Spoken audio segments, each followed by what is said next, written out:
Alright, I'm back at the froth flotation cell and I'm doing an upgrade. Doing 100% silicone. I had a clear one and I ran out and it took like a better half of a second tube to get it filled in there.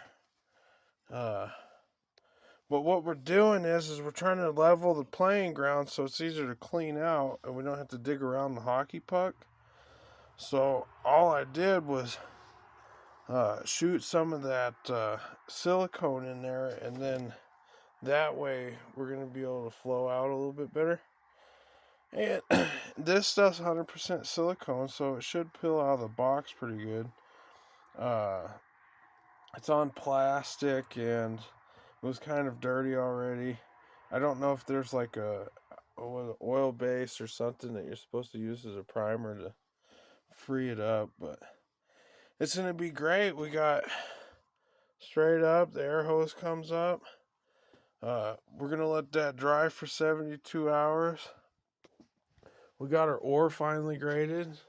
Out of the 5 sample bags, I got 3 ores that are worth processing. Kind of helps grade things.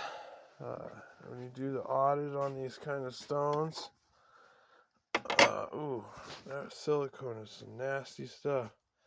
So that's where I'm at.